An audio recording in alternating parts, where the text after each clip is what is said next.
जय श्री हरि। क्या आपने कभी सोचा है कि इस धरती पर जन्म लेने का असली सौभाग्य क्या है? क्या केवल धन, वैभव और सुख सुविधाएं ही जीवन का उद्देश्य है, या फिर मनुष्य जन्म किसी और बड़ी उपलब्धि के लिए मिला है? राधे राधे प्यारे लिसनर्स, स्वागत है आपका हमारे चैनल, जहां हम आपके लिए लेकर आते हैं श्रीमद् भागवत महापुराण की दिव्य कथाएं। अगर आप पहली बार हमारे चैनल पर आए हैं तो कृपया सब्सक्राइब जरूर कीजिए। आज हम सुनने जा रहे हैं श्रीमद् भागवत महापुराण स्कंद 5 अध्याय 19 की पवित्र कथा। ये कथा है भारत भूमि के अद्भुत महात्म्य की और भगवान नर नारायण की दिव्य तपस्या की। महाराज परीक्षित ने शुकदेव जी से प्रश्न किया था, हे गुरुदेव, भगवान नर नारायण कौन है और क्यों भारत भूमि को इतना महान माना गया है? इसका उत्तर शुकदेव जी ने यूं दिया, बद्रिकाश्रम में स्वयं भगवान विष्णु ने नर और नारायण रूप धारण किया और कठोर तपस्या करने लगे।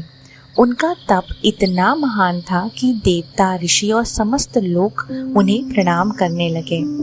कल्पना कीजिए बद्रिकाश्रम का वह दृश्य जहाँ हिमालय की गोद में बर्फ की चोटियों के बीच भगवान नर नारायण ध्यानस्थ बैठे हैं। उनका संकल्प है धर्म की रक्षा करना, ज्ञान का प्रसार करना और समस्त जीवों को भक्ति का मार्ग दिखाना। उनकी तपस्या इतनी गहन थी कि शांति, वैराग्य और धर्म का वातावरण चारों ओर फैल गया। यही कारण है कि भारत भूमि को पुण्य भूमि कहा गया है। क्या आप जानते हैं, स्वयं देवता भी भारत भूमि पर जन्म लेने की इच्छा करते हैं, क्योंकि यहाँ जन्म लेकर भगवान की भक्ति करना ही सच्चा सौभाग्य है।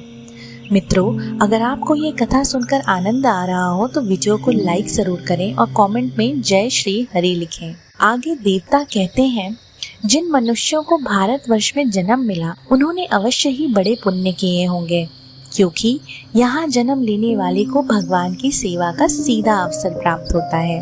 यहाँ केवल यज्ञ, दान और तप ही फलदायी नहीं, बल्कि सबसे बड़ा पुण्य है भगवान श्री हरि का स्मरण, भजन और सेवा करना। स्वर्ग लोक में भोग तो है, परंतु वहाँ से अंततः आत्मा को पुनः जन्म लेना पड़ता है। परंतु भारत भूमि में यदि कोई मनुष्य केवल भगवान का नाम ही स्मरण करता है तो वह जीवन मरण के बंधन से मुक्त हो जाता है। सोचिए श्रोताओं, हम सबने कितना अद्भुत सौभाग्य पाया है कि हम इसी पवित्र भूमि में जन्मे हैं। क्या आपने कभी इस सौभाग्य का अनुभव किया है? ऋषि, मुनि और देवता भगवान नर नारायण की स्तुति करते हुए कहते हैं, हे प्रभु, धर्म और ज्ञान के स्वरूप है आप ही परमात्मा है और आप ही हमारे गुरु। हम आपको बारंबार प्रणाम करते हैं। ऐसी स्तुति सुनकर हृदय आनंद से भर उठता है।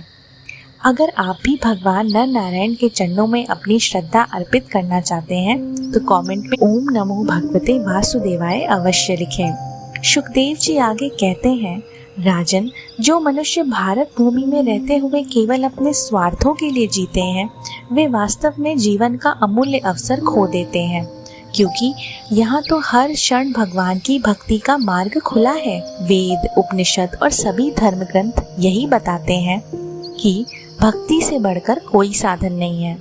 यही कारण है कि श्री हरि के चरणों की सेवा ही सबसे बड़ा धर्म है। श्रोताओं, आप स्वयं सोचिए, क्या हमें केवल भौतिक सुख के पीछे भागना चाहिए या उस परम शांति और आनंद के मार्ग पर चलना चाहिए जो भगवान की भक्ति से मिलता है? डियर लिसनर्स, इस कथा से हमें ये शिक्षा मिलती है कि भारत भूमि केवल जन्म भूमि नहीं अपितु मोक्ष भूमि भी है। यहाँ जन्म लेने का उद्देश्य केवल सांसारिक सुख नहीं बल्कि भगवान की भक्ति है। अगर हम इस अवसर का सही उपयोग नहीं करेंगे तो यह जीवन व्यर्थ हो जाएगा। इसलिए आइए अब हम सब मिलकर प्रतिदिन भगवान का स्मरण करें और उनकी भक्ति में जीवन को सार्थक बनाएं। अगले वीडियो में हम स्कंद 5 अध्याय 20 की दिव्य कथा सुनेंगे, जिसमें और भी अद्भुत वर्णन है। तो जुड़े रहिए हमारे चैनल डिवाइन हरि के साथ। लाइक कीजिए, कमेंट में जय श्री हरि लिखिए, अपने दोस्तों और परिवारजनों के साथ शेयर कीजिए और चैनल को सब्सक्राइब करना ना भूलिए।